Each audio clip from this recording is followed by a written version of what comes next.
no. Okay. I'll go here. You go here.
Good evening, everyone. I call the Tuesday, October 17th, 2023 Peninsula School District Board of Directors meeting to order. Please stand and join me in the Pledge of Allegiance.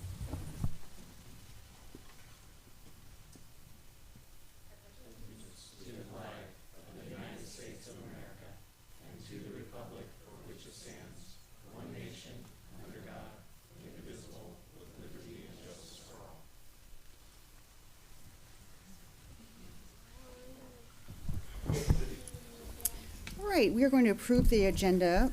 Before we get started, is there any discussion prior to the vote? Yes, Madam President, I'd like to make a motion that we remove the new business items off the agenda for this evening, as there is none. Okay. Is there a second? Second. Okay, it's been, whoops, I don't think we second and vote on the change. Okay. Removing items 8.1 and 8.2 off the agenda. 8.2, okay. Is there a motion to approve the amended agenda, removing items 8.1 and 8.2? So moved. Second? Second. It's been moved by David and seconded by Lori. All in favor say aye. Aye. Any opposed? Motion is carried and the amended agenda is approved. We are going to start this evening with a special recognition of a family that's kind of gone above and beyond in support of the school district. So I am very pleased to welcome Billy Zamel with his family here. We had a tough situation last year regarding our buses and our turnarounds, and the Zamel family graciously stepped up to help us out. So I would like to read a resolution. The family, if you would like to come up to the podium or stand as we read this, and then Ashley Murphy will come up and say a few words as well. So this is an acknowledgement by the Peninsula School District Board of Directors. Whereas, at the end of the 2022-2023 school year, the Peninsula School District was forced to cease access to a previous turnaround area for its school bus that serviced Island Boulevard on Fox Island that it had relied on and used. And whereas, after consulting with the Transportation Department and examining the limits to bus travel on Island Boulevard, the Peninsula School District was required to move the bus stop to a more southern location, which was not ideal for some students and parents on Island Boulevard. And whereas, aware of these issues and in support of the district, William Zamel graciously supported district bus access to the vicinity of his driveway and property on Island Boulevard as a turnaround so that the district can better serve students busing from Island Boulevard for the 23-24 school year. Now, therefore, the Peninsula School District Board of Directors does hereby acknowledge the service of William Zamel to the district, students, and community of Fox Island, and would like to thank him for his service and continued partnership with the district. Signed this day, 17th of October, 2023, by the Board of Directors. Thank you.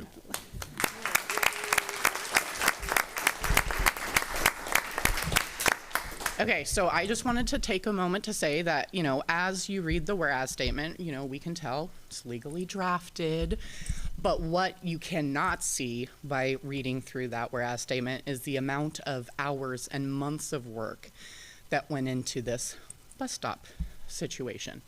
So when we got an email and heard that someone, Mr. Zamel, was willing to offer up a driveway to turn around this bus, therefore accommodating a much larger breadth of children in an area that was safe to actually pick them up and wasn't on a main road, we were internally grateful. I mean, it saved us countless hours of rework. I mean, we had our transportation director driving buses to figure out how to get a bus turned around. We had the superintendent out there on field trips with us looking at the turn radius of these buses. A full-size school bus is a tad bit of a feat to turn around in some of these areas, especially on an island. And the ability for us to be able to utilize his personal road and driveway has helped immensely. And I know that his neighbors are internally grateful as well. So we thank you, and this is the least we could do. Thank you for the thank you guys for the recognition. Is just the neighborly thing to do. Can we get a picture of you with this? Sure. Sure we can.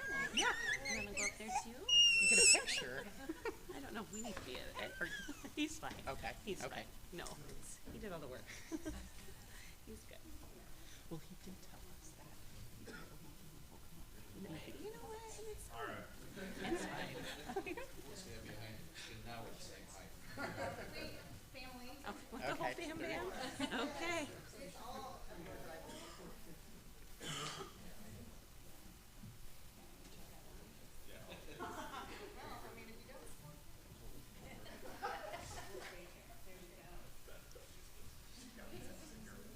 Well, you guys have a lot more attendees than the park board.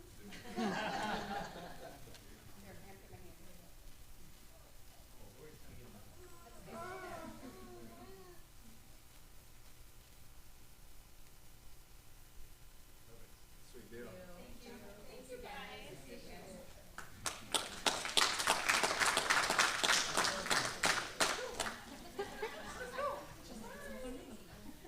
She's not afraid of the limelight at all. No. For me? Yeah. Thank you guys.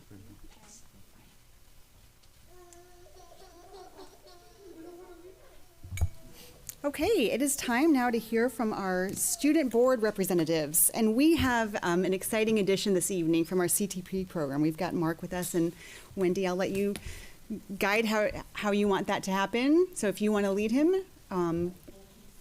Mark, are you ready? Okay. Absolutely. Hi, my. Oh. Good. Hi, my. No, it's on.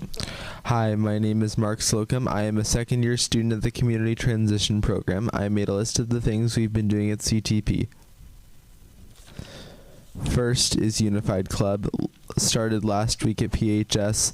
The week before at PHS. We had 40 people, which is more than we've ever had imagined and anticipated. This week we will be doing a service project for a second grade classroom about diversity. Unified basketball is my favorite. It starts 11:29 when we practice and collaborate. Unified basketball is my favorite. It starts 11:29 when we practice and collaborate. Together we win on the court in lots of different ways. Unified basketball starts in the springtime. Check out our school swag. We did hands-on art last week with Carmen, and next week we will teach the lesson at Voyager Elementary. The project is called The Wave. At CTP, we learn about advocacy. Advocacy is when you stand up for yourself. Advocacy is important. It helps with our future so that we don't get stuck, plus helps to keep us safe. Another thing we do is ride the city bus. Reading and knowing the bus schedule is sometimes a mystery, but we are learning how to do it. Meals for Morton. CTP is involved in a spaghetti dinner at PHS to raise on November 2nd to raise money so that younger students can work with their OT to learn important cooking skills. We cook every week at CTP. This week we made mozzarella and mozzarella sticks and spaghetti. Sometimes we have special guests come show us their specialty. Would anyone like to come and share their specialty with us? We are cooking. We are always looking forward. We are always looking for guest chefs. Last week a parent showed us how to make gnocchi. My favorite meal we've made is homemade pizza and breadsticks. Come join us for Meals for Morton to honor OT legend Barb Morton, November 2nd. I'll leave some flyers for you. As you can see, we learn a lot and have a lot of fun at CTP. Thank you. Go Seahawks.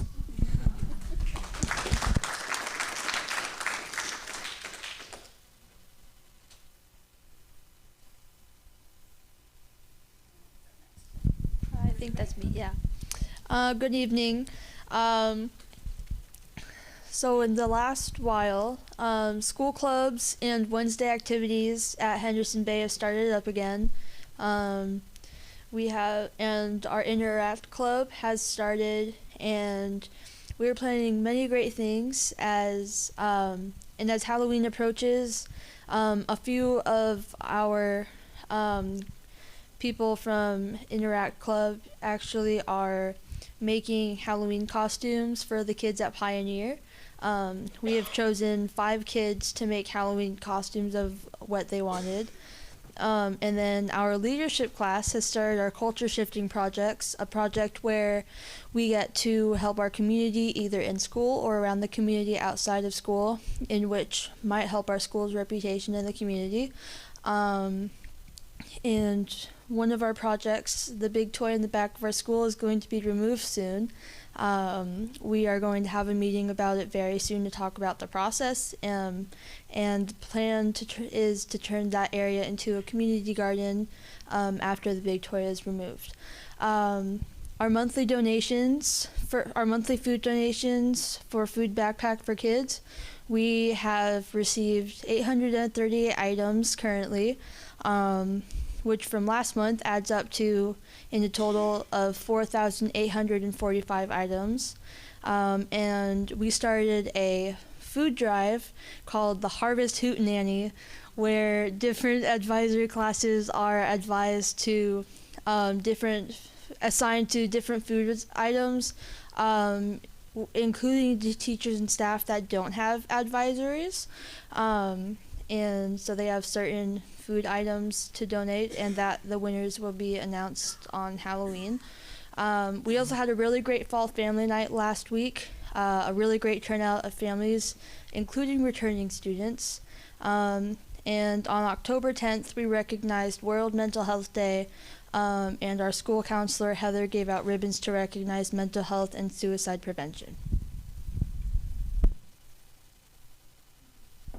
Hi, my name is Ethan Schuett, and I'm the school board rep for Gig Harbor High School. So Gig Harbor is providing a community service opportunity for their students at the 2023 annual Gig Harbor Basket Brigade at Latitude 47 Commerce Center, where you and others can help sort, assemble, load, and deliver food baskets around the community. The dates for this event are Tuesday, November 21st at 4 p.m. and Wednesday, November 22nd at 11 a.m. Also, the PSAT will be offered to 10th and 11th grade students at Gig Harbor High School on Thursday, October 19th. Also, our homecoming happened last Saturday at Gig Harbor High School with the theme being Barbie. Candidate forms are also available for consideration for admission into the National Honor Society. Students in grades 10, 11, and 12 with at least a 3.7 term and cumulative GPA are encouraged to apply. I'm Logan. I'm the junior rep at Gig Harbor High School, and looking at Gig Harbor High School sports, first we have boys tennis, who wrapped up their main season finishing 13-1 in our conference. Now 8 varsity players on the team are going to be going on to districts in the hope of making it to state. The football team is currently 6-1 and 5-1 in our district, making them second in the South Sound Conference. They're coming off a 46-2 win against North Thurston and have a upcoming home game against Central Kitsap. Girls varsity soccer are 10-2-1 and 10-1 in our district, making them first in the South Sound district. Last Thursday, they hosted their senior night to celebrate the seniors on the team and wish them luck on their future ventures. They would be coming off an 8-2 win, or they're coming off an 8-2 win against Capital, and now they're on to an away game against North Thurston tonight. Looking at clubs at Gig Harbor, the Alice in Wonderland play by our drama club will be hosted at the GH at Gig Harbor High School Auditorium on October 27th at 7 p.m., October 28th at 1 p.m., and 7 p.m. Also, it is being shown November 3rd and November 7th. And November 4th, sorry. And lastly, Gig Harbor High School's speech and debate team will be going to our first tournament on November 3rd at Auburn Riverside High School. Hi, I'm Adam Massery. I'm the junior rep for Peninsula High School. We just had HOCO this month. It was the week of October 7th, and for our Spirit Week, our days were Twin Day, Crazy Hair Day, Dress Up and Down Day, Y2K, which is just like early 2000s Day, and then Barbie Day. There was a ton of participation, and it was a lot of fun seeing everyone get dressed up, so that was cool. Our class walls were really good. The themes were prehistoric for the seniors. Juniors had Roaring Twenties. Sophomores had Future, and freshmen had Medieval. They all turned out really good, especially the seniors wall. They put out a lot of work into it. HOCO was a ton of fun. Everyone had a fun time. We had over 800 kids show up, and this year at the stands they were selling these cool finger lights, which I thought was cool. We have Club Rush coming up on October 20th, so this Friday, and clubs are really excited to have the opportunity to get some more people to join their club. It's always a big event at our school, so we try to advertise it well. For sports, fall sports have been having great seasons. Everyone had an amazing time, and we're really proud of how PHS has been doing in and away from sports. Leagues and varsity tournaments are approaching for some sports. This weekend we have swim and dive, tennis, and track. Cross country, my fault.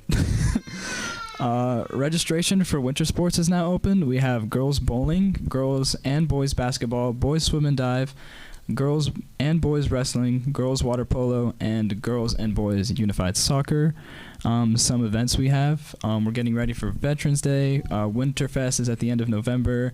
The junior class, ASB of 2025, is running a Krispy Kreme fundraiser for pre-orders. So tomorrow in homeroom, we're going to go give presentations to all the junior classrooms, get them to make some pre-orders for some Krispy Kreme donuts, and hopefully get some good money. The Environmental Club is also doing a campus cleanup for Halloween, which is just 45 minutes after school on Halloween Day, just make the school clean. We had a college career fair, and a lot of colleges were there, and there were some good career opportunities. The junior and senior AVID classes went to National College Fair as well, so that was pretty cool. We had this Jersey Mike's fundraiser, and we're presenting a check from Food Bowl during homeroom tomorrow, and we're donating all of the money we made from that to Food Backpack for Kids, so that'll be nice. And lastly, we have a senior meeting next week, which is getting kids thinking about and getting them ready for their future. So yeah, that's about it. Sorry, just to kind of expand on the Jersey Mike's thing a little more. This year, we run our food bowl event every year, donating items from each school. But this year, Jersey Mike's did something great. They kind of helped us out, not helped us out in the fundraiser, but they did a supplemental thing with us. So on certain days, they had like a school takeover, and you were able to go in there. And any money you spent there would be able to send money towards your school's kind of fund, and then we got to choose where we wanted to donate that money to for both schools. Originally it was supposed to be a competition, but we decided to just do it for both schools. So we decided to donate our money to Food Backpacks for Kids. So yeah, it was really cool.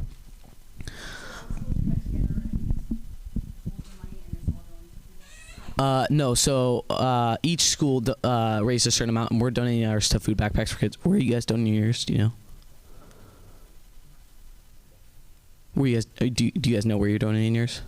No, okay. Yeah, but it was a really cool opportunity. So yeah.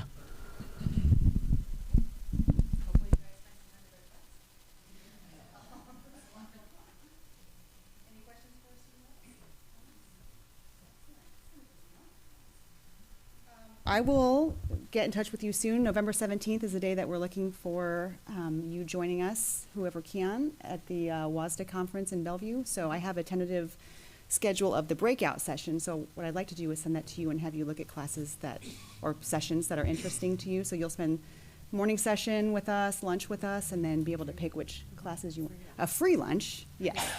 And pick which breakout sessions sound interesting. So maybe we can work on that together. All right, thanks guys. Well done. Okay, item 6 is comments from the community.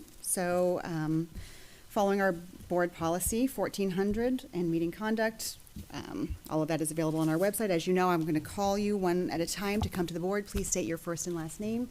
Each speaker will have 3 minutes, at which time I will have to cut you off if you go over 3 minutes, but please know if you submit an email to us, if you don't get to everything that you want to say, you can always send it to us by email, and that will be included in the record as well. So first up this evening, we have Chris Daughtry.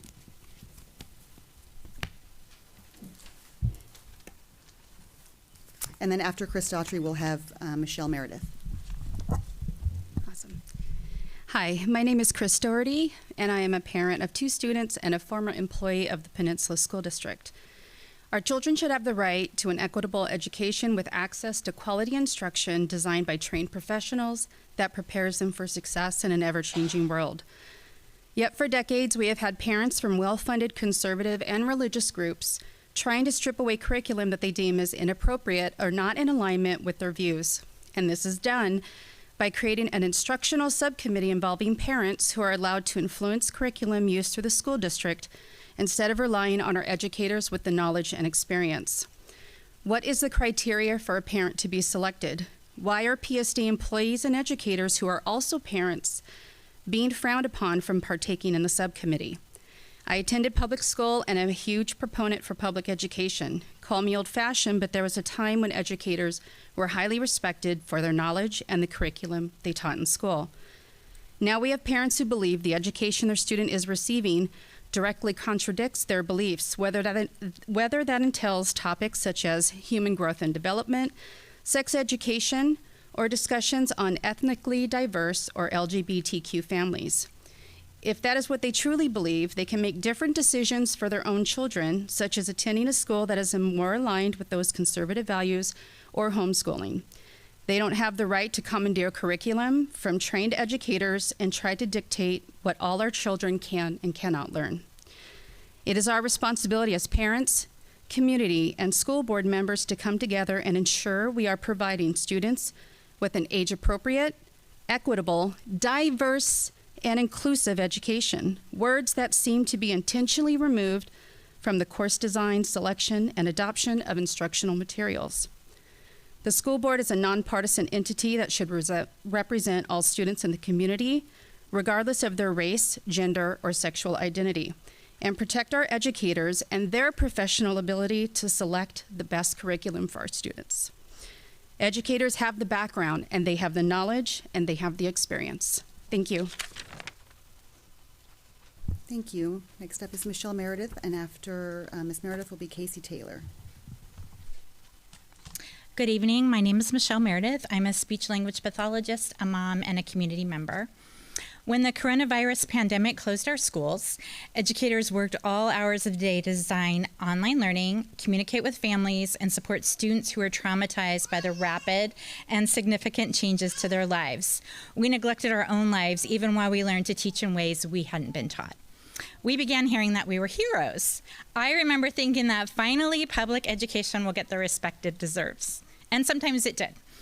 At the same time, we've been told, often by community members with no expertise or experience, that we were teaching subjects such as CRT when we're not. We don't even know what that is. We were told we were using inappropriate books and curriculum when we were not. Often those voices were loud, coming from a few people who perhaps had agendas that do not support democratic public education, people who weren't volunteering in schools, who had no knowledge of what's really happening. Our district has a vast, untapped pool of educational expertise. It's there for us. Educators appreciate opportunities to provide expertise to decision makers before changes are implemented. Our expertise is there for the taking. We know our students. We want what's best for them, all of them. When leaders make decisions based on a vocal minority, educator experience is ignored. That pool of expertise remains untapped. Students are prevented from developing critical perspectives, while the majority of voices of ideas are not valued. It is true that teachers are heroes, but more than heroes, teachers are highly educated professionals who deserve trust from those in leadership positions. Thank you. Next up is Casey Taylor, and then will be Christy Wahala. Good evening. My name is Casey Taylor. I live down Key Peninsula, and my children attend both KPMS and PHS. I have recently received the package of responsive documents from my initial public records request regarding the fishbowl game, and I'm shocked at just how unprepared the district was to hold this event. Not only was the district unprepared, but by Monday, September 11th, prior to the game that Friday, concerns were already being raised by security personnel to Assistant Superintendent Daniel Gregory about the lack of police presence and that this, quote, definitely puts us in a safety bind, unquote. The school safety officer had apparently been directed to seek Assistant Superintendent Daniel Gregory's assistance because the lack of police presence, the lack of police interest in the off-duty gig was due to the fact that apparently the district had failed to pay the officers for last year's fishbowl and prom, or at least had failed to pay them in a timely manner. I intend to dig into this question through further public records requests. However, Mr. Gregory never responded in any manner to indicate that he was addressing the pay issue. On Wednesday morning, further messages began flowing about the complete lack of police coverage at the event. Coach Filkins sent an email to administration suggesting the option of hiring a private security company. 2 minutes later, Principal Mike Benoit texted Chris Hagel and Daniel Gregory in a group message that there was zero police support, adding, quote, concerned, unquote. Assistant Superintendent Daniel Gregory went to Gig Harbor Police Chief Busey to ask for assistance. By Thursday, a mere 24 hours prior to the event, Assistant Superintendent Daniel Gregory reported back to the school safety officer that Chief Busey would be the only law enforcement representative that was willing to take the job. This was after the district had already identified that they wanted at least 8. In response to having little or no law enforcement presence, Assistant Superintendent Daniel Gregory then started soliciting middle school administrators for people to help with security and crowd control. Additionally, the coordination with the fire department only consisted of getting the fire department to commit to having an ambulance at the field pending availability, meaning that the ambulance was otherwise available for calls outside of the event and would only be parked there as a courtesy. While this likely changed no outcomes at the event itself, it is concerning that the district would not make an effort to hire off-duty medics just as they were attempting to hire off-duty law enforcement.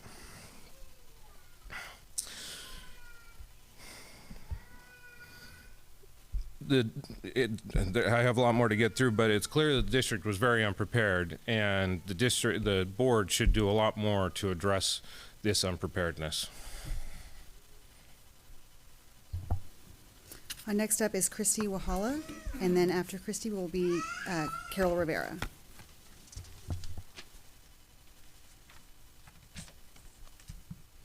Good evening. I'm coming to you tonight as a community member and a parent of 3 Peninsula School District students. I have serious concerns about the proposed revisions to the Policy 2020 course design, selection, and adoption of instructional materials. I appreciate that you tabled the vote on this until November to take time for more input and more review. The introduction of the new vaguely defined Instructional Materials Committee leaves more questions than answers. Daniela Lee spoke on it briefly at the September 19th board meeting, sharing that the community would consist of a combination of educators, administrators, board members, and parents, specifically stating that the preference is that the parent not be a district employee. I'm a parent and a community member first, a district employee last. Not having the opportunity to apply to be on such a committee because of my employment status is extremely frustrating because it directly affects my children. I would ask that you consider striking this restriction for parents on the many committees that you are assembling this year. Also, while I agree that learning materials need regular review, I have seen how ineffective making big shifts in curriculum every other year has been in our schools. I believe this directly correlates with the deficient reading and math benchmarks the district has been seeing. Just when educators are feeling confident and prepared in a curriculum after testing what does and doesn't work with students, new standards get passed down by the district or the state. Teachers have to go through massive retrainings and have to replace supplemental materials, many of whom pay for supplies out of their own pockets because of district budget restraints.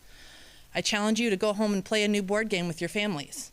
The first time through is always controlled chaos, with everyone learning the rules, trying to figure it out. The next time it'll go a little bit smoother, and so on. Typically, it takes 5 times through with the same group before everyone is comfortable with how to play and can just focus on the game, or in this case, the course content.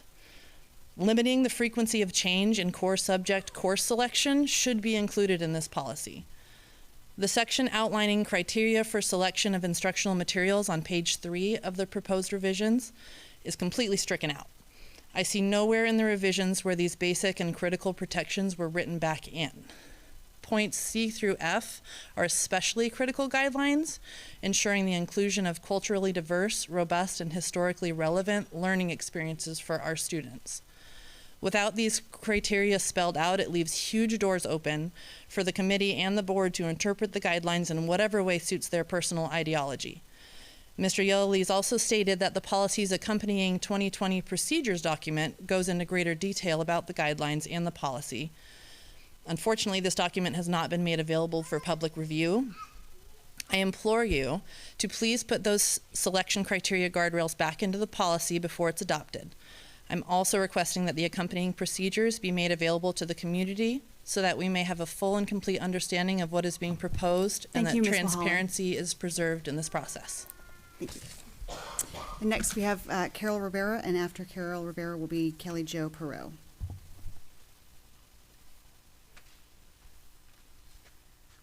Hi there. Carol Rivera, Peninsula Education Association President. Today I wanted to focus on an update for our wellness work with our educators and in our schools.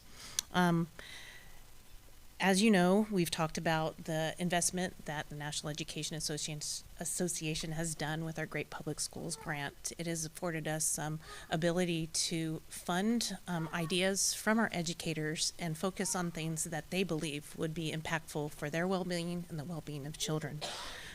We're challenged after this year to think about sustainability and all of those things, and so we hope to partner and continue to work with the district to grow our efforts. What we have done so far, kind of new developments, we talked about having monthly themes. Those themes for October is our healthy habits. This month, the district started sending out emails. You might have received them on Wednesdays, providing tips, updated things like flu vaccination clinics and those sort of things, just a snapshot to give our educators reminders, all of our educators and staff reminders about taking care of themselves or opportunities that exist for them. What we also hope to have our formal meeting of the district workforce wellness committee by the end of October, and that's especially important as staff need to learn and know about the opportunities for their health care and well-being, and as the largest employer in the district, in the area, it's really important that we care for our staff. The final thing I wanted to share was just the joy and that I had, Superintendent Barr got to join us, where we had 22 of our elementary educators, variety of people, occupational therapists, counselors, paraprofessionals. We had PE specialists, music specialists. We had both K2 and 3-5, the intermediate. We also had interest from our communities and schools groups, but they needed to stay back in order to provide coverage while some of our staff were out of buildings. The idea of the whole child and taking care of the whole child starts with the way that we model as adults taking care of ourselves. And so with Christy Fisher, a local instructor of yoga and a mindfulness curriculum, she has given really some interdisciplinary strategies that our 22 individuals who are now certified child yoga teachers can bring back into their buildings.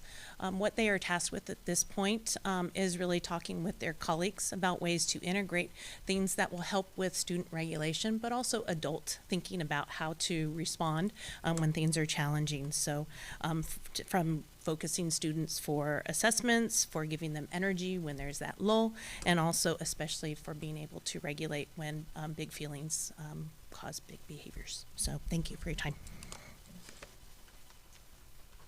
Okay, next up is Kelly Jo Perot, and after Ms. Perot will be Jeremy Clark. Hi, Kelly Jo Perot. I do want to say my favorite part of the meetings are the young adults that speak. And Mark, you really brought up the great thing about advocacy in the transitions program and advocating for yourself.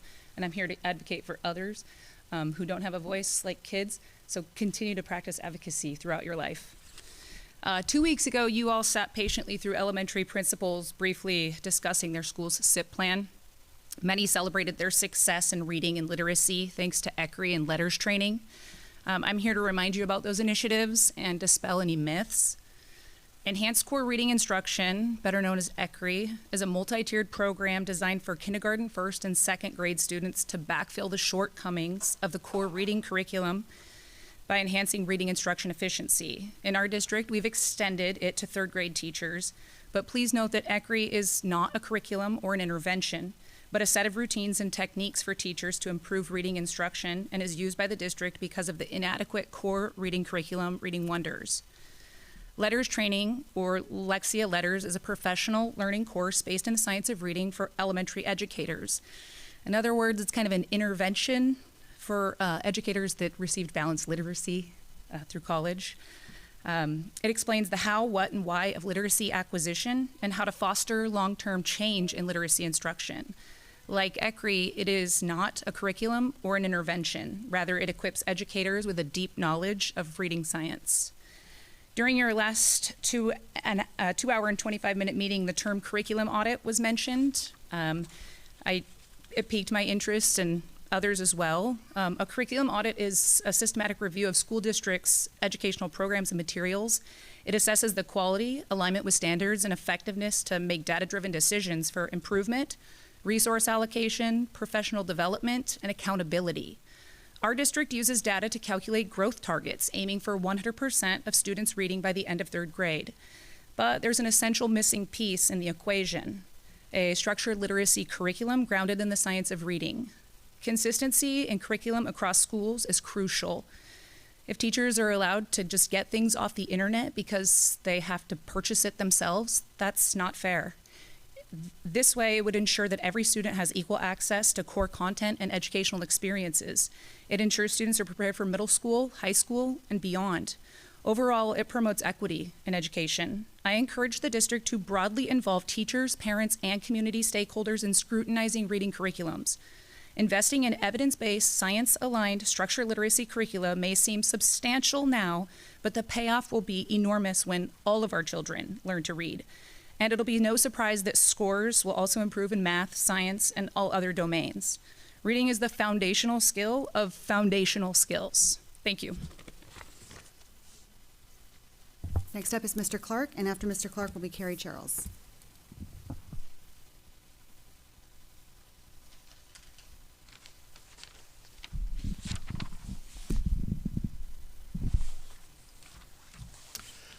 My name is Jeremy Clark. I have 2 kids in the district. I'm here to discuss the continuing wrongdoings within the district related to HIB, harassment, intimidation, and bullying. Ms. Barr, in your formal appeal determination response related to the May 4th, 2023 HIB incidents, you stated, up until this incident, there have been no formal HIB allegations or complaints brought to the attention of the district.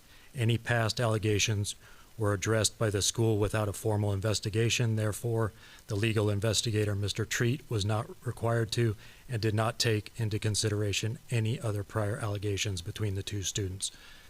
Ms. Barr, as you were clearly aware that there was a formal HIB report, investigation, and appeals related to the January 2023 incidents, that you even opened a formal internal review of those matters, why would you make such a knowingly false statement? No comment? She can respond if she wants. How do these false statements not demonstrate negligence, intent, and bias against the targeted student?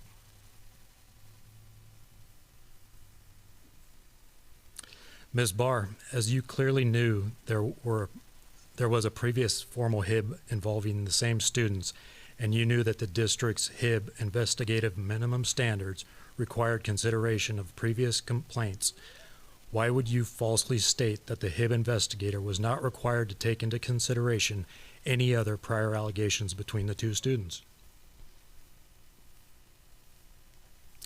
Again, how do these false statements not demonstrate negligence, intent, and bias against a targeted student? Ms. Barr, why did you accept a HIB findings report from your retained legal investigator when you clearly knew that the HIB minimum investigative standards were not met? Ms. Barr, how do your actions and knowingly false statements as the superintendent not demonstrate a violation of ethics within the district?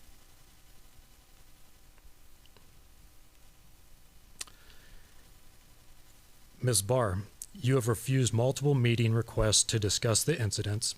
You have refused multiple requests to review surveillance video evidence prior to the HIB filings and during the appeal process.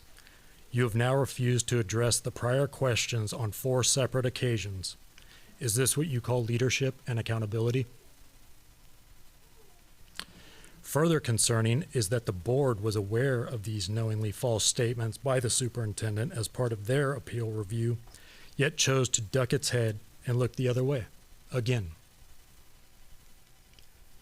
You say, and you're wearing shirts that says because of kids. Thank you, Mr. Clark. That's your time. Next up, we have Carrie Charles.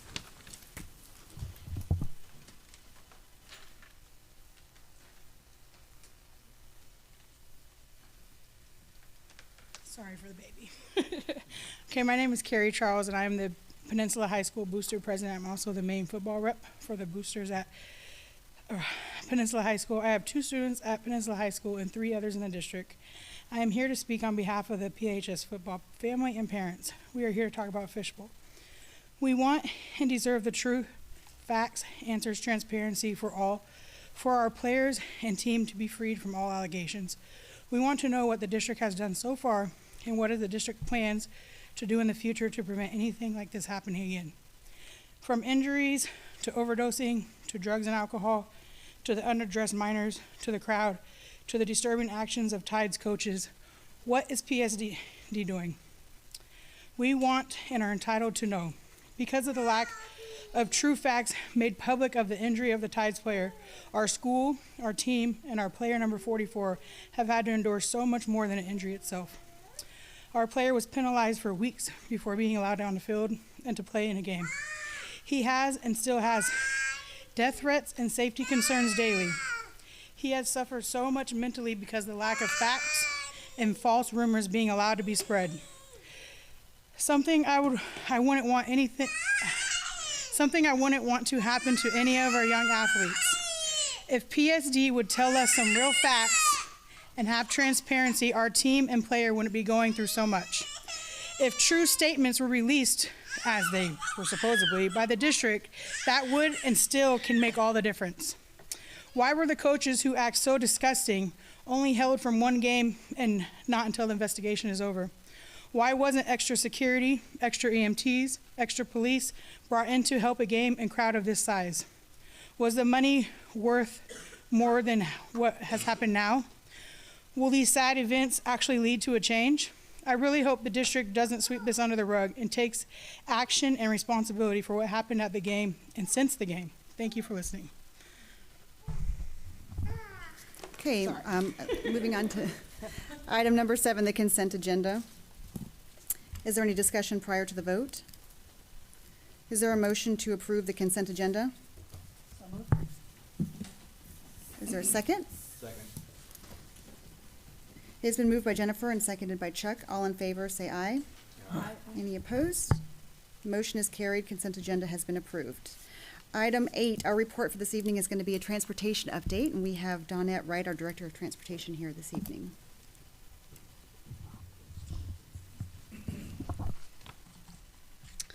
Good evening, School Board and Superintendent Barr. Thank you for having us this evening. For those who don't know, I'm Dawnette Wright, the Transportation Director, and tonight I have with me. Hi, I'm Dana Hinthorn. I've been with transportation since 2017.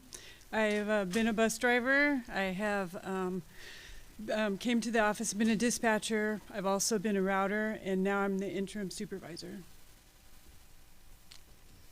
Okay. So we're here to provide you with an update on the things that we've done over the last year in transportation since I've seen you last. I'll talk a little bit about what we're doing now, what's going on in transportation, and I'll reflect a little bit on some of the items I talked about last year as we move forward. Okay. Hopefully I can make this work. Which way do I point it? Help. Right behind you. There.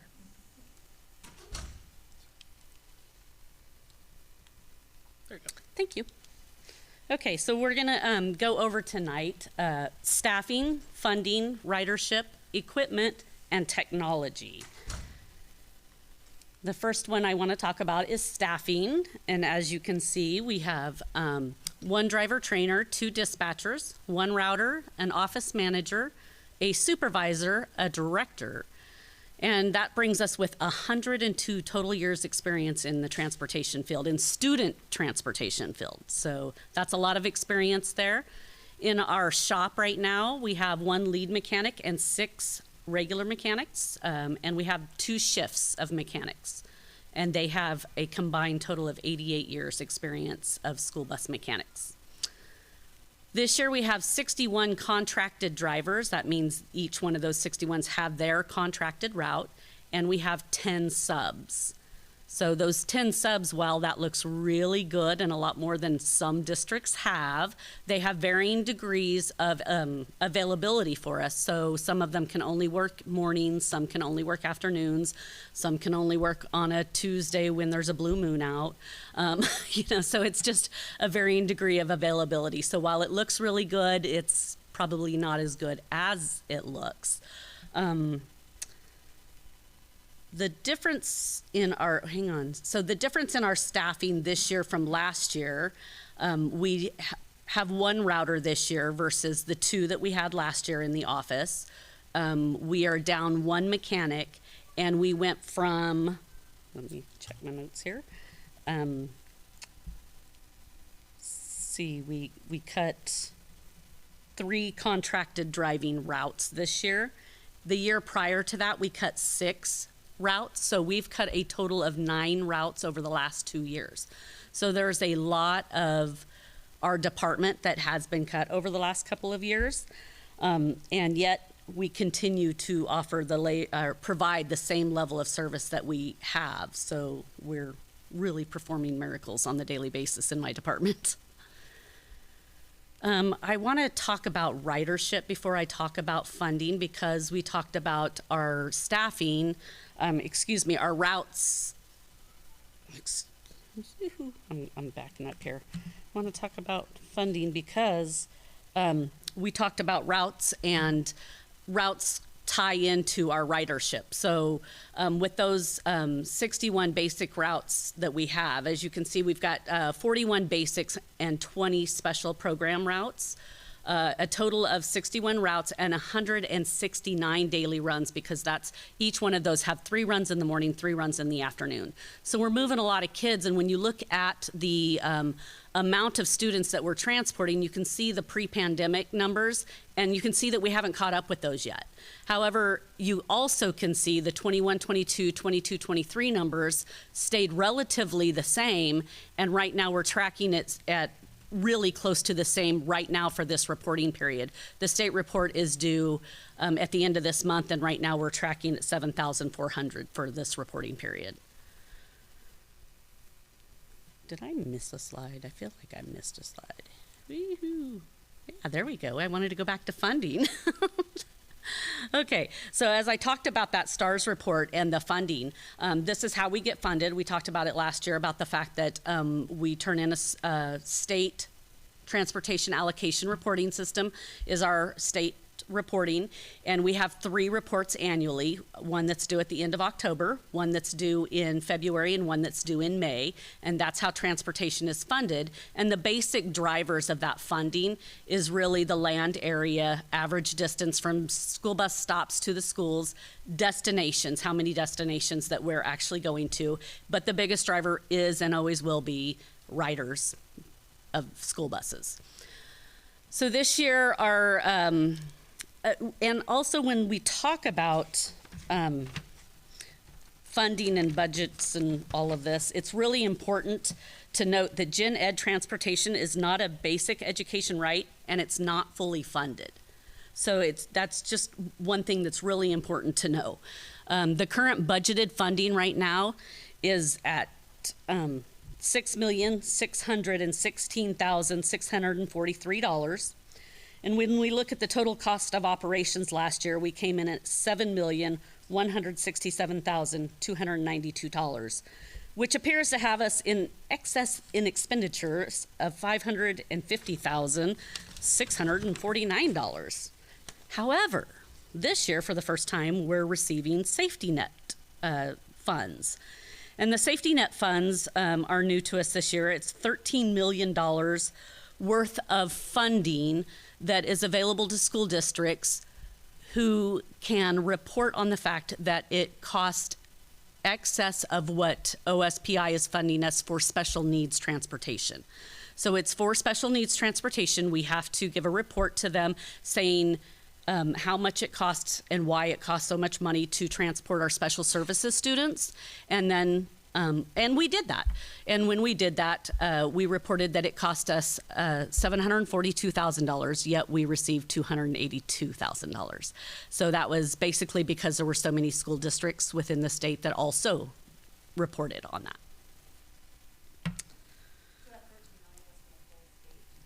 That's correct. Oh, yes, sorry about that. Okay. So the fleet. This is another area where we made a cut this year. Although slight, we went from having a total of 95 buses last year to 93 buses this year. So we've reduced the fleet by 2, which doesn't sound like a lot, but to maintain 2 school buses is a lot. So we currently have 33 Type A's, which are the small buses you see there, and we have a mix of gas and diesel, with a lot of those having wheelchair lifts on them, so we can transport our special services students. We also have 57 of the Type D 84 passenger buses. Those are seated for 78. Those are our big buses that you're used to seeing running around our district. This is my pride and joy, though. This is where we're making the difference right now. We've been able to secure 4 propane school buses this year. We have 2 of those that are the larger buses that seat 71 passengers, and 2 that seat 35 passengers. That's a new size to our fleet, and what that's going to allow us to do is make those U-turns at Mr. Zamel's lot a lot easier than doing it with a 45-foot school bus. So these little buses, which we have 2 of now, will help us out on the KP where we have to make U-turns, and instead of backing up, we'll be able to make those maneuvers a lot easier. Also, in August, we were able to have our propane infrastructure put in place so we can fuel those school buses on site, and we're getting compared to diesel, we're getting a great rate on propane right now. It cost us less than $2 a gallon for propane, whereas our diesel is well over $4 a gallon right now. So we're saving a lot of money there. And well, as we go forward. The way we purchase those buses is with the Transportation Vehicle Fund. We talked about this last year. So when we purchase school buses, it does not come out of the general fund. It comes out of the Transportation Vehicle Fund. It's the only thing we can use that fund for is school buses and major repairs to school buses. So, and buses, when we purchase school buses, we are reimbursed on the purchase price of the buses over either 13 or 8 years, depending on the size of the bus. So that's a reason to purchase buses, is to maintain your fleet, to keep it new, to keep the total cost of operations down, and to keep the pollutants down. Currently, we're at 78% of our fleet on that depreciation cycle. Last year, we were at 68%, so we are improving, and we're going to continue to do that. Right now, we have a strong balance in our TVF, so we'll be making more purchases in the coming year, and those will be on propane buses. As you probably all have been made very much aware of, we have an EPA rebate that's available to us right now, and it's the same one that was available last year when I was here. Oh, sorry. It was the same one that was available last year, only that one closed, and we did not receive the money last year, although we applied. So each year there will be $5 million until 2026. So each year we will continue to apply for that. We have until the end of January 10th to apply this time. Since we're not a prioritized district, the likelihood of us getting that money is very slim, but if we don't throw our name in the hat, we're certainly not going to get it, so we're going to do that. We can apply for propane buses this time on the rebate, which was something new. Last year we couldn't do propane buses. It was only for electric school buses. So right now the eligible amount for us, since we're not a prioritized district, is $145,000 on a electric school bus. However, if you look at the bottom there, you can see that an electric school bus is going to cost us over $500,000. So the price that we would get, the rebate we would get on a propane is $20,000, and the price of an equivalent propane bus is about $172,000. So if you do the math and I do the math, I think we can agree that the propane bus is the better way to go on that. Just a quick update on technology and where we are. When we spoke last year, we were looking at doing all of these things, and I'm here to report that we've done all of these things. So we have updated our routing software to the new routing software. We started doing that over spring break. We're able to route all of our summer school routes. Dana's amazing router. We were able to route all of our summer school routes on the new routing software, and then over the summer we were able to roll in and integrate and do all of our main routes for this school year on the new routing software. It's much more user-friendly. We love it. In doing that, what that made us capable of doing was using those tablets. Those tablets have been on our school buses pre-pandemic. And unfortunately, the old routing software wasn't compatible with it, so we weren't able to use those, but now we are. And let me tell you, our new subs are really appreciating that right now. So it gives us turn-by-turn navigation that they're able to watch and use. And I actually was out driving one of our students last week, and I got to use it, and it was very handy for somebody who's not from this district. The parent app is up and running, and parents can now see the school bus running if they have gone online and downloaded the app and have all their student information. They're able to track their student's school bus. And we have also started with our RFID cards. So what that does for our families is, and we've started this at Swiftwater, and at this point we've worked all the kinks out. We've got all of our school bus riders using the RFID cards. Takes no additional time in loading or unloading the school buses. Maybe an extra 5 to 30 seconds, but that's really about it. And that's, no big deal. So kids come on, they swipe their card. We can see immediately where a kid gets on the bus and where a kid gets off the bus. So as we roll forward into the other schools and we have somebody call saying, hey, Johnny didn't get off the bus today at his stop, we can look immediately and see if Johnny scanned onto the bus first off, and then if Johnny did, where Johnny scanned off of the bus. And the parent has that availability to do so on their parent app as well. So that's really exciting. We've got Swiftwater rolling really well on that right now, and we look to move to our next school within the next 2 weeks. Questions? Before we launch into questions, can I do 2 clarifying points? Yes. First clarifying point. The routes that were cut last year and this year are not due to cost-saving measures. It's due to a lack of drivers. Okay, so I wanted to clarify that. So this wasn't us trying to save $1 and therefore we're putting more kids on the bus. With that being said, if there's anybody here or out there that would like to drive bus for us, please get on our website. We're always taking applications for sub-bus drivers, and if we get people, we can add routes. So that's first clarifying statement. Second clarifying statement is in regards to that transportation safety net. So that $700,000 number isn't what it costs us to transport special service students, but it's what utilizing a wonderful formula that the state put together, it's what the state has deemed would be the excess cost associated with transporting our special service students. So some of the items that go into that calculation are how long does it take for you to get to one area to another. So districts that are more spread out demographically would have a higher share that's considered excess. So with you seeing that we have $700,000+ worth of excess costs, and the state turning around and funding $200,000, that doesn't mean that we're just, $500,000 in the hole for transporting our special service students, technically, that have a right to transportation at a fully funded rate.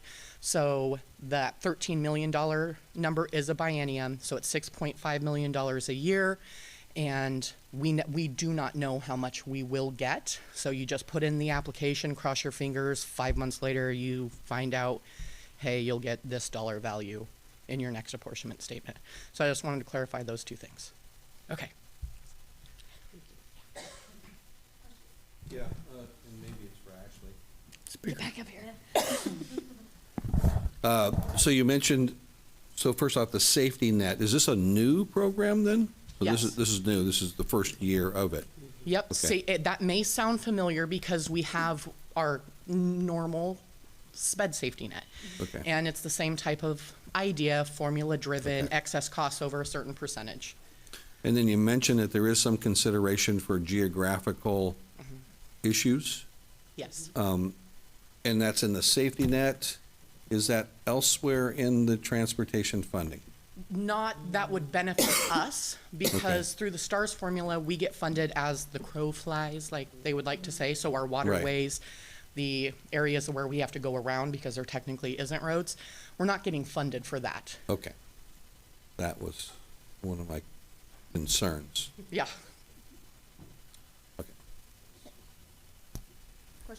Yeah, I'm happy that our propane buses are performing so well, because I'm not a supporter of electric buses, so really happy to hear that. I do have a question. It's really unfortunate that OSPI cut our transportation funding across the state. I was on a meeting last week with some senior members in the state and complained about that. And I was just wondering, do we know, Kristen or Ashley, is anything being done at the state level to get OSPI to step up and provide more transportation funding? So I just attended a legal brief last Monday in regards to the upcoming legislative session, which we all know is a short session and is just to update budgetary numbers, not necessarily go through new legislation. What we're being told right now, and of course this is early, is don't expect anything. So even though the state is seeing a surplus of revenues, they're not anticipating it being funneled down to school districts. That's what we were told. So piggyback off that, I also told these folks that, it was unfortunate that the state legislature cut SPED funding last year. Yes, they did. One of them is running for governor, and he said, well, actually, we increased SPED funding by 1%. But 1% compared to the cost of inflation going up 8%, it's actually quite a pay cut. So, and I mentioned SPED reduction of funding as it ties into transportation funding. So for this upcoming legislation session, we won't expect any kind of special ed funding increases either. No, I wouldn't think so. And ultimately, at the legal brief that I was attending, they were talking about the fact that they're giving themselves a pat on the back for the increase in special education funding, but in reality, it was a revenue swap. And so when you take into consideration what they removed from our special education budget versus what they actually added, it's a net loss. So I do know that a good chunk of them are turning around and saying, well, we've added. In reality, they didn't.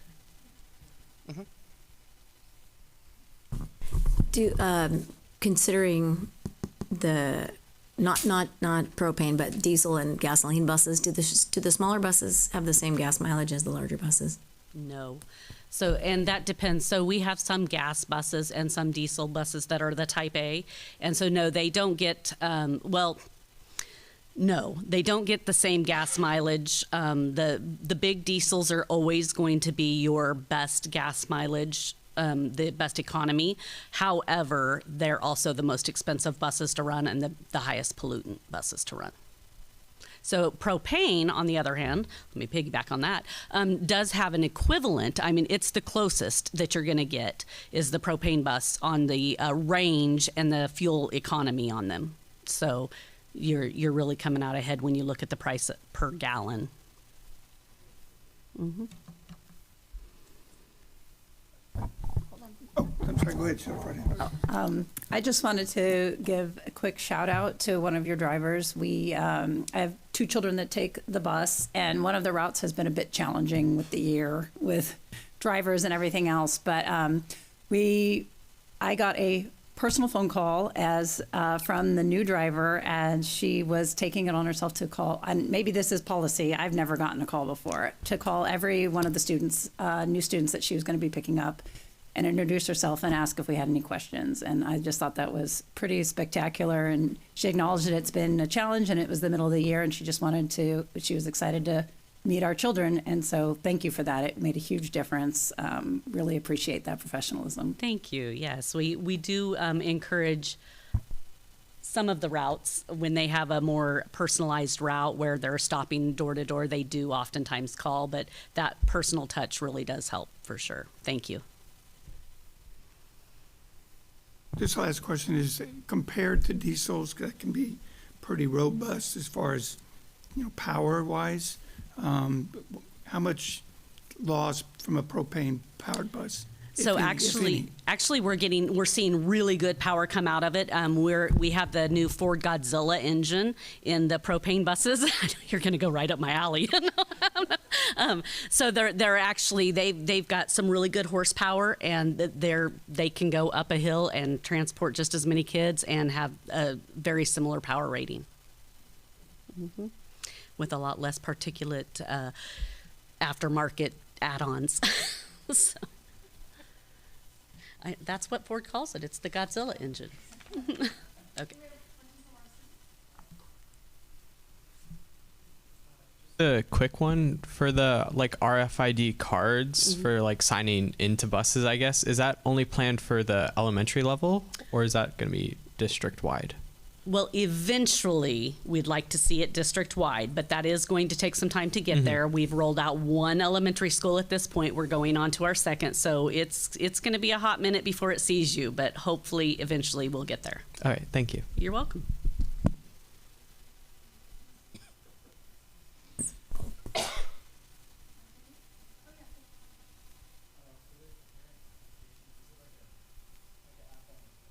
Yes, it is. Yeah, and the QR code for that can be found on the district website so that the parents can download the app. You can actually download the app if you are a school bus rider so that you can follow your school bus and know when exactly it's coming to your bus stop.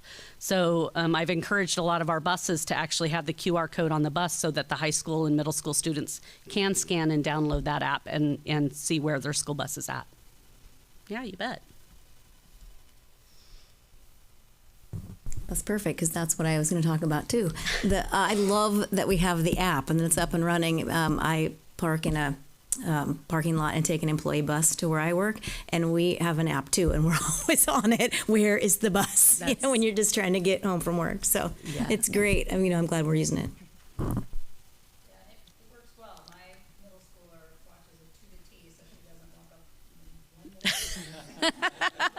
Yep, that's exactly what I tell students and parents. Download the app. You can see right where the bus is at and how far away it is. Yeah, certainly. Yeah, I get on her about not missing the bus, and I'll get Well, I'm glad it's working for her. One question, I saw a message go out to staff members. Are you doing a training for staff members to transport students? I think there was a class 2. A type 2 class. Type 2. So what that is it's a class for district employees who will transport students in vans, in our vans, to school activities. Okay. Not home to school, but to and from school-sponsored events and school activities. Okay. So maybe, I'm thinking about the club rush or things like that. If we have lots of clubs going or we have staff members who are supporting students outside of the typical sports or something that would require transportation, is it a district vehicle that they are trained on driving, or So yes, it is a district vehicle in which we give district policies and procedures, insurance information, defensive driving techniques, things of that nature in the class. However, when you're talking about a club rush type thing, you would then want to be transporting that student home, and we can't allow that. That has to be done in a school bus by a school bus driver. Oh, no, I mean, like, if they're going to a school event somewhere else. Yes. It's a small group that wouldn't That's right. need a Like bus. in my like a debate club in my or history, knowledge debate bowls. club, Yeah. tennis team, golf team, cross country team have all taken vans because they have a limited number of students. So they can take 2 vans and 2 coaches and be able to transport them instead of using a school bus. Got it. Okay. That would be great if we can get people to do that. And I know we're celebrating our transportation department this week. So on behalf of the board, we are immensely grateful for the work that you do at safely transporting our students. Thank you. I It's have a wonderful team. Huge job. Yes, do a great you do. job. And I will remind everyone that I got to drive one of those buses, and I don't want to say it wasn't easy because I want people to do it, but you have an excellent training department, so We they do. make it wonderful. And Thank you. if I can drive from the bus barn to Peninsula and back, I'm pretty sure that anybody can do it. So You did a great job. thank you. All right, any other questions? I got a quick question. Yeah, go for it. For the type 2 driving thing for the coaches and stuff, does the district pay for like the gas they use, or like is there like an incentive for them to actually So drive they use those? our vehicle and our fuel, yes. Okay, I was just making sure. Mhm. Thank you. Yes. You're welcome. Okay, item 9, old business. There is none. We are not doing new business as we amended that off of the agenda. No. So we will go to the superintendent's report. Ashley Murphy, were you going to talk briefly? Yes. She's going to take a moment of my time. Okay. So high level, it's that time of the year, enrollment. I wish I was sitting here more excited to talk enrollment with you, but ultimately, we had budgeted to increase by about 154 FTE, so not necessarily headcount, not total kids, but full-time equivalent. We didn't get there, and in reality, we're actually our overall enrollment is below where we were last year by about 116 students. When looking into it and trying to determine where we have decreased, it's 2 different areas. One, kindergarten.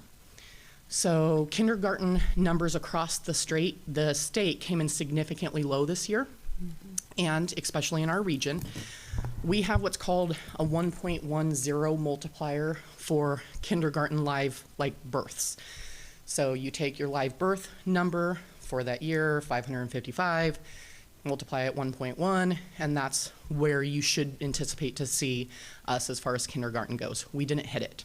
So technically, for the first time in many years, our kindergarten enrollment is less than what our actual birth rate was for that period. So that's not uncommon based upon what I'm hearing from my other peers in the area, and it's not uncommon based upon what I'm hearing from the state, but it was uncommon for our district. Second place, we lost juniors and seniors. We did see an increase of about 34 full-time running start students. So this district historically is averaging at about 334 FTE worth of running start. We skyrocketed this year as when you're looking at actual percentage, we increased just over 10% from prior year, which is actually a tad bit shocking because I'm sure you guys will all recall with the passage of legislation that allowed college in the classroom to now be free. We felt that we'd have more kids staying on campus to enjoy their both junior and senior year experience while taking an abundance of college in the classroom classes that we offer. That's not what we saw. So we did see an increase in running start participation and a decrease in overall enrollment within 11th and 12th grade. So all of that factored in is leading to an overall decrease from budget of approximately 260 FTE. But with that being said, when I budget an increase in enrollment, so that 154, I budget the revenue associated with that increase into a separate account. I do not assign any expenses to it. Therefore, if you don't hit that target, no harm, no foul. You haven't spent any money. You don't have expenses associated with that. So that accounts for that 154 piece. What we're going to be working through is we do have a revenue deficit associated with the 116 student decrease from last year to this year. But unfortunately for our district, since we're a per pupil levy district, it also impacts what we can collect for levy. So we get hit twofold, whereas other districts that are not a per pupil district would not have a levy impact. We do. But we've already been hard at work talking about it, looking at our programs, our offerings, our ending fund balance to determine what we can do throughout the year, in addition to, again, like what I was saying before, finding those new revenue streams. And the team's been hard at that. And in reality, I think we're already $400,000 up in new revenue streams.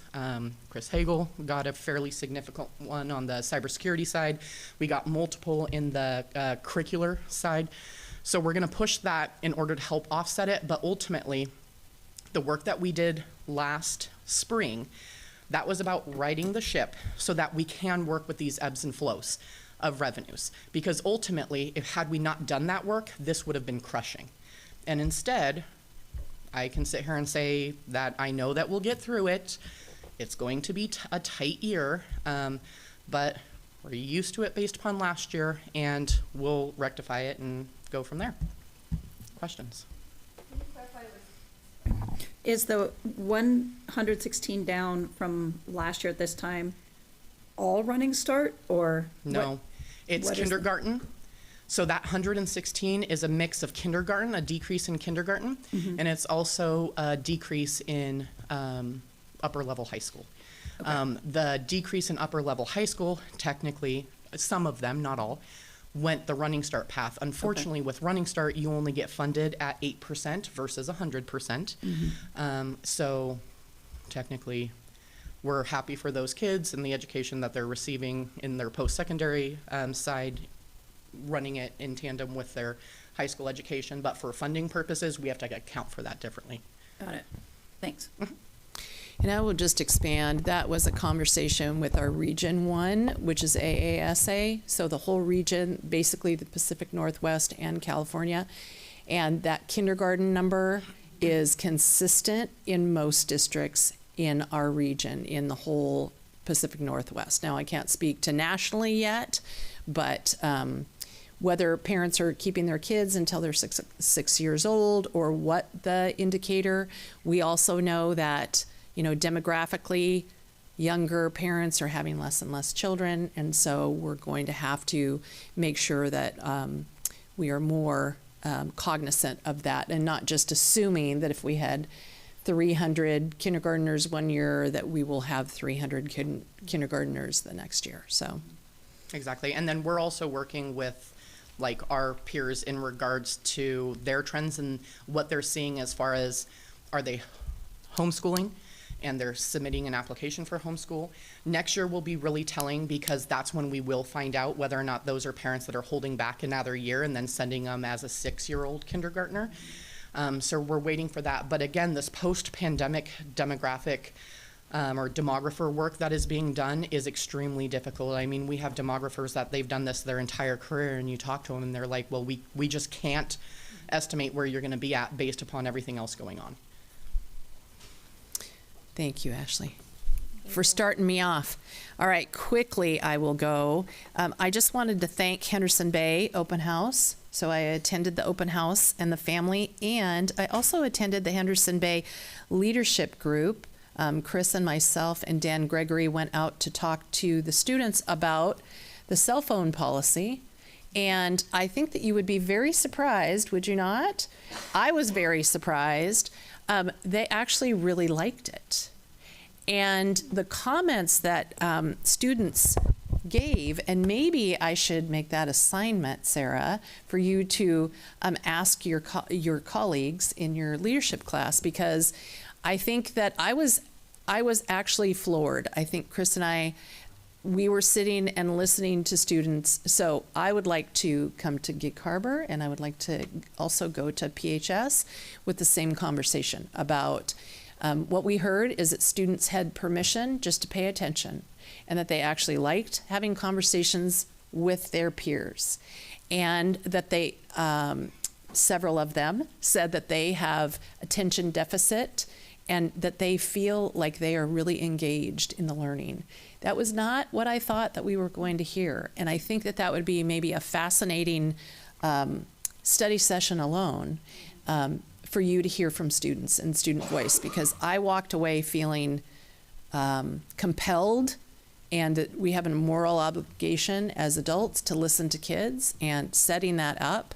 And then I also heard that a lot of the students were saying, well, not all teachers are enforcing it, and it would be good if they did. Did I not hear that? Yeah. So I think that you also would like to hear from students. So if that is true, then I'm sure that we could work with our student reps and invite a couple students for that, because that I was not expecting that. That was not necessarily what teenagers usually say. So it was amazing. And yeah.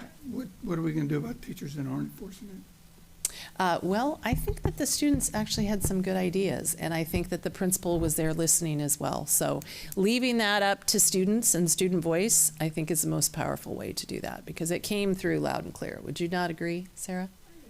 Yeah, yeah, it was a great day. Thank you for having me. I also had the opportunity today was our second day with the principal, professional development, working with AWSP, and so we are creating a template for other school districts to be able to use that with their principals.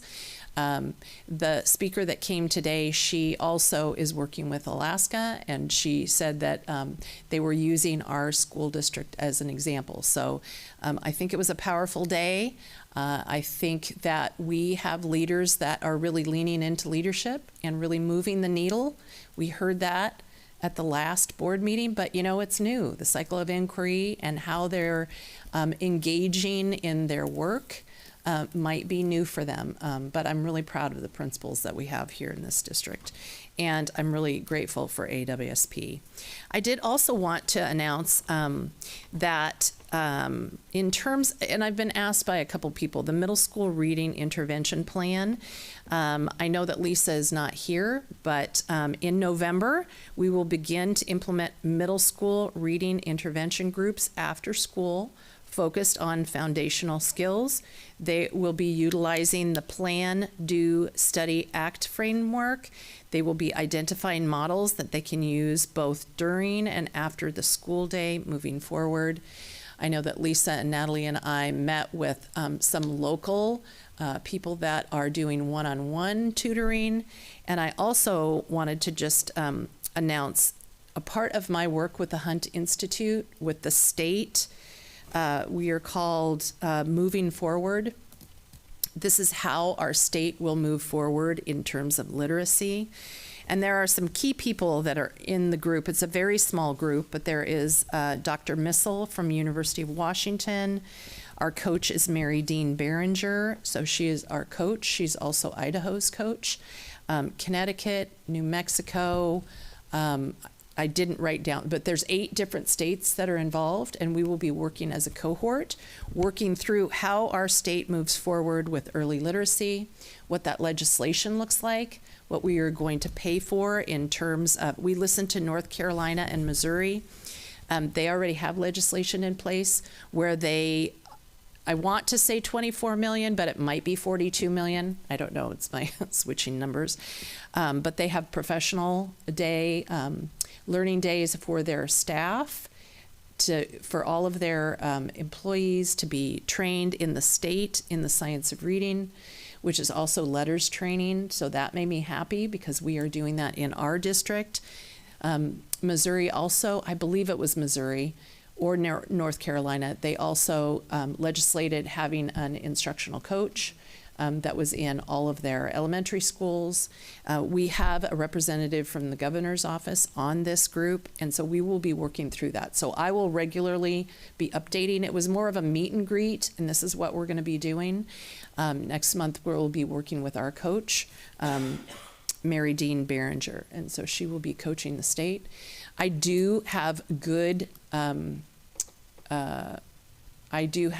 feeling for a statewide effort, and we're not waiting in Peninsula School District. And so it's an honor and a privilege. I am the only superintendent on there, and I feel like over this last year, along with our colleagues and our task force, that I understand a lot more. I asked about states that have really high performing both elementary intervention and what they're doing, as well as secondary, and there really are not any answers that I got, at least now, around the secondary. There was only one state that was looking at secondary legislation to invest in secondary, really catching kids up and making sure that they are seen and that there are adequate resources. And that's the last thing, that there will be resources that will be stipulated out for our state, not prescriptive, but offerings and best practices. So using that research that other states have already done. So we are not the first in the Union, in the United States of America, to be doing this, but learning from those states that have really been, and they're just, I would say, maybe 2 years out. We're not that far behind. Quick question. In this, is it directed at the state departments of ed? Is there any higher ed involvement? Because I know that was an ongoing topic about how still our new teachers. Yes, so it's yes and. Okay. So that's the question, and that was the question that we were asking. So University of Washington is the representative on this group, and so yes, they are at the table as well. And that's across the board with all of the states. I also wanted to just thank you all for the Kopachuk ribbon cutting. I'm sure many of you will talk about that, but that was a joy and an honor last night. It is really, to say it's a remodel, it's not a remodel. It really is a completely new school, and it's pretty amazing. I did want to announce that on 10/30, on October 30th, we will be at KPMS having their ribbon cutting as well. And I also attended the Breaking Down the Walls at Gig Harbor, and that was pretty amazing. Thank you for inviting me. I actually brought the Olympic ESD, Dr. Aaron Lavelle came and observed. He hadn't seen that before, and so that was a pretty amazing event. And lastly, I would say the Scarecrow Festival is always a hit. So my granddaughters had a great time, and they were crying when I left them because it was a long day. There was a lot of pumpkin, there was a lot of sugar. So thank you. Thank you. Okay. Moving on to board discussion and comments. I can't remember who I started with last time. Lori, do you want to start down here? I feel like I always turn left first, so. Sure. Okay. I don't have much, just a couple of comments. Kopachuk ribbon cutting, we all were there. It was amazing. Just so fun to see a building turn out so beautifully, and especially considering we didn't expect to even be doing that project when we started out. So it was a great night, and really excited for those kids. Yeah. So who get to enjoy it. Two things that have been said just sparked other things that I observed today. I was going to tell you about. I was in the grocery store today and realized that there was a CTP student and a teacher, and she was showing him how to navigate the grocery store and such, and he was getting pretty frustrated with this, and she just was so patient, and it was really cool to observe, and they didn't see me or probably know me, so that was even better. So it was just really great to see that program just doing what it does, and to hear more of an update tonight, I thought. And last thing about the cell phone policy, I'm lucky enough to live on a road where I not only get to see school buses every day go by my house and see who's still driving what bus and all that over the years, but for many years, I think it's a walking fitness class from Gig Harbor High School comes right by my house. and in all their vests, and they come down. You can see them coming for a long time. Sometimes I have to wait for them to pull out of my driveway or whatever. But in past years, a lot of the kids have been on their phones or certainly listening to music.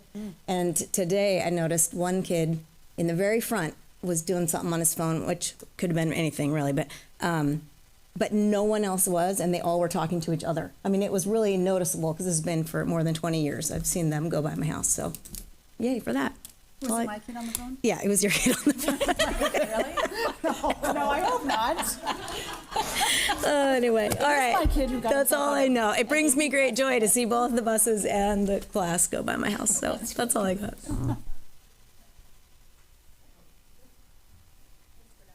Yeah, well, I was out of town or out of state for a while, so I didn't get to do as much as all you guys do. But I did really enjoy the Kopachuk ribbon cutting yesterday.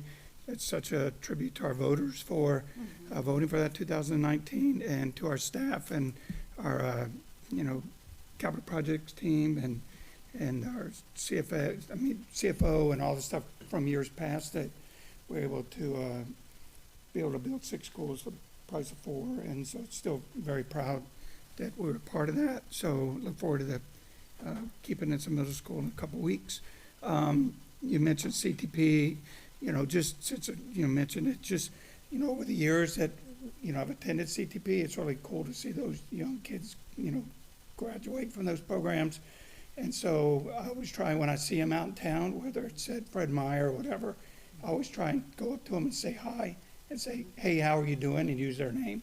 It always catches them sort of by surprise. So if you see your CTP kids out there that you remember, just call them out. They really appreciate it. So that's it. Thanks. All right. Well, just wanted to report out it was an awesome middle school sports season, are sort of wrapping up now because they're always a little off with the trimesters from the high school seasons, but so many great sports and sporting events, and it kind of hit home again last week when I was at one event and watching our middle school principals go from one event to another until 6 o'clock at night, 3 or 4 days a week, all year long. So, in appreciation of Principals Month, just once again was impressed that it's not just the school day. I mean, it extends many nights a week until late in the evening. And then on that note, all the different clubs that I think are underway too on the middle school and elementary school. It's really cool seeing the different offerings. I think that the teachers are willing to share their special skills. The one I love, and this is a fun fact, there's a calligraphy club now at one of them. And as I pride myself on my appreciation of high quality fonts. And so it's really quite, it sounds a little odd, but it really is. It's an art, and it's just really a fascinating thing. And I love that there's a teacher who has that and is sharing that with her students. So anyway, a little fun anecdote that I learned at Kopachuk at the ribbon cutting. I had to head out a little bit early, but I got really lucky and was able to corner Brian Ho from TCF Architecture, who was the design architect for that, as well as Heidi Fedori, the former principal, and had the coolest conversation about a bit of the design thinking and intent behind the new design. And what I loved was, when you first walk into Kopachuk, it used to be you opened straight into the commons. There was no security vestibule, and it was just a big, giant room. Well, now you come in, you have a secure vestibule, so you have to check in an admin. And then you come in and you have the commons, but kind of nestled right, sort of off the main axis is a glassed-in lounge area. And the rationale behind that was that during the design process, one of the things they heard loud and clear was that for a lot of students who have maybe some sensory issues or have some challenges with a gigantic open common area, they wanted to be able to have a place where they could still be a part of the group, but then it could be a little more contained, a little bit quieter, and a little bit just calm down a bit without being separated, without being isolated. And so hence that beautiful little lounge was formed, so they're still connected, but in a little bit more of a contained space. And I just, as an architect, that's where it all comes together, right? Where you have a built environment that supports the needs of the students. The principal and the parents and the students were involved and helped shaping that, and then we're able to bring it home through a beautifully designed project. So that was really cool, and I can't wait to learn more of those little design elements when we go cut the ribbon at KPMS on the 30th. And that's it.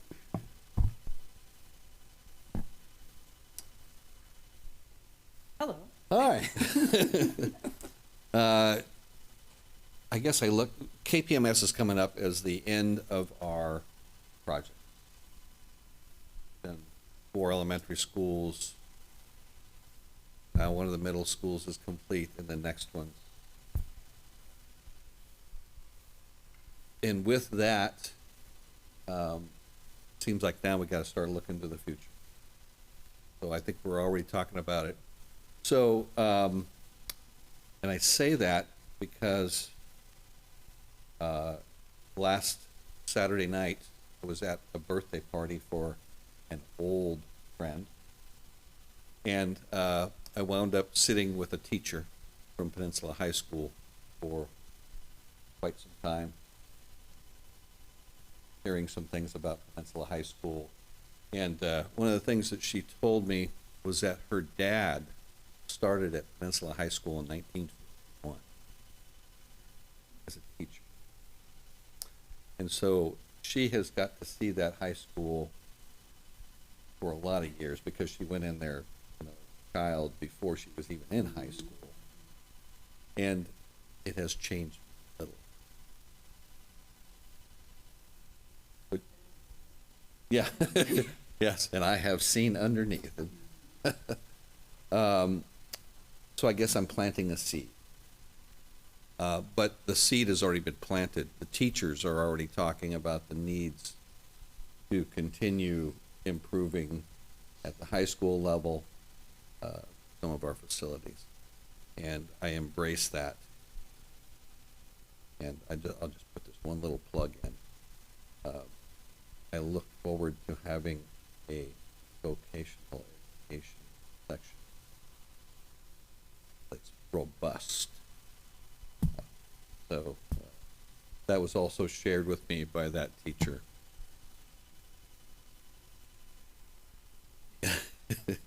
So having said that, I also want to say that I really enjoy my conversations with the teachers. The dedication that we have out there with our educators is phenomenal. They go beyond. And she was talking about retiring, but she didn't really want to retire because she was enjoying it. But she talked about the length of her family's involvement in the education process here and the love that she had. Segue. She also commented about the cell phone policy and how she's seen such a change in the students and how they've embraced the change, how they're engaged more so than she's seen them even prior to COVID. The engagement that she's seeing now. So I applaud everybody that had input on that, and Chris, for your leadership.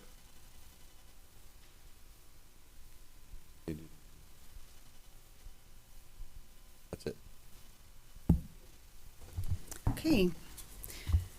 I'm going to break with tradition a little bit tonight because we have discussed in the past an inability to respond. We don't respond to public comment, but there are some times that information comes out that's not accurate and we don't have a way to pull it back. And so some things that are mentioned here are deeply personal, specific to staff member, specific to a student, which would not be appropriate to comment on. But there are some things that I feel like we probably should comment on before it leaves, or before we all leave this room. So I just wanted to address a couple of things. And I want to thank Sarah for bringing something up at our last board meeting, which actually got some attention so that we know people are listening.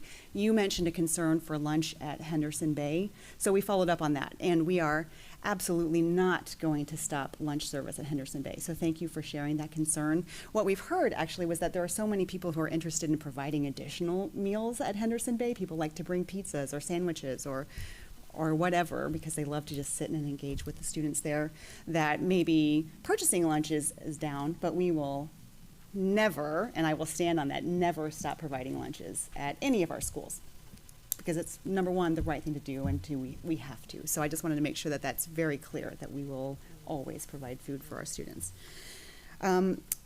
Another thing is, so many comments, so many emails, so many concerns surrounding the events of Fishbowl, and that is still an ongoing conversation and review, so I won't go into the specifics of that, but I will say that the common theme from everybody is a concern for safety for our students. And so you heard it tonight in a number of different ways. You've heard it from our staff, you've heard it from parents, you've heard it from absolutely everywhere. So as a board, I think that we have been very clear on our commitment to safety. I mean, we have done things that a board should do, or, you know, that boards do, like promoting the levy and passing that levy regarded to safety, security, and technology. So we're actively pursuing routes to make our schools safer and to provide our school safety officers. I mean, that's a major addition that we put in place this year that is making huge impacts. We're building relationships with local law enforcement.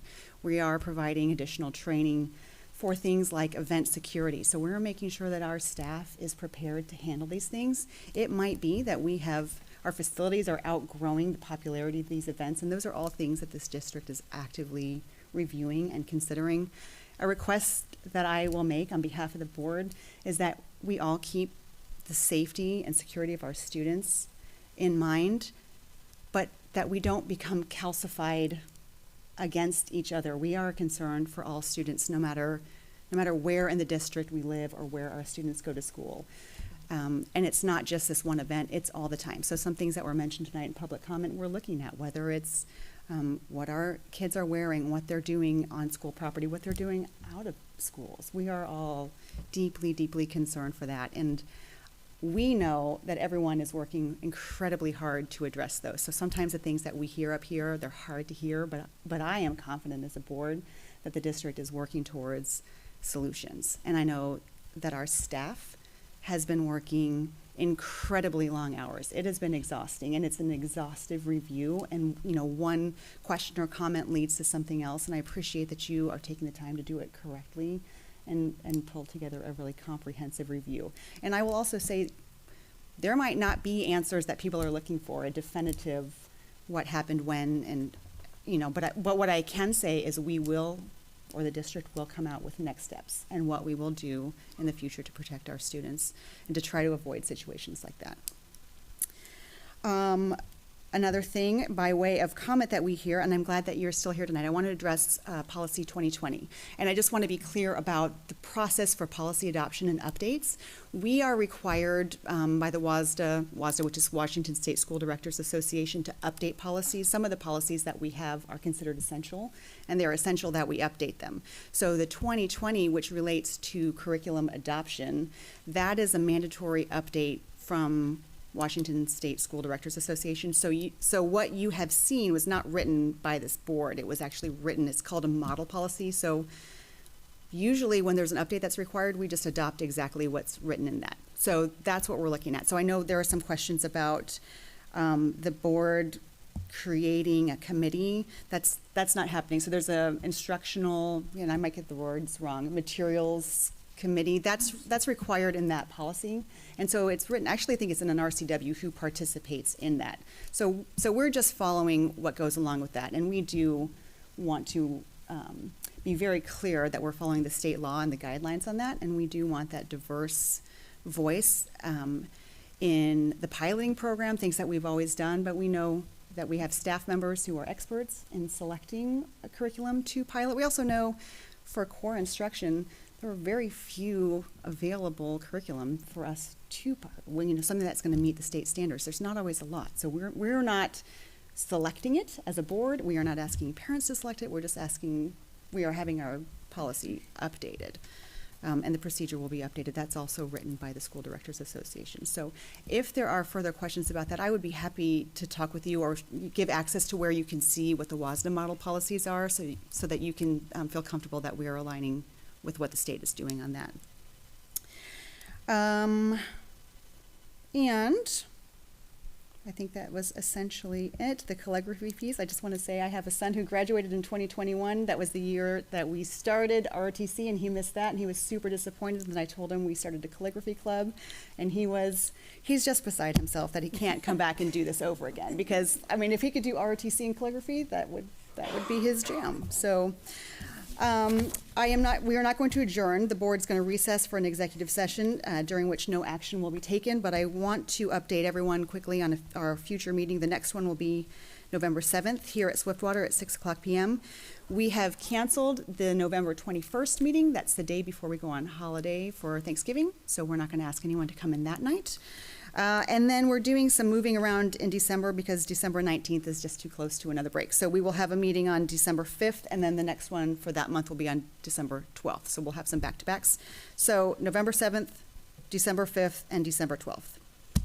And with that, we will recess and adjourn when executive session is done.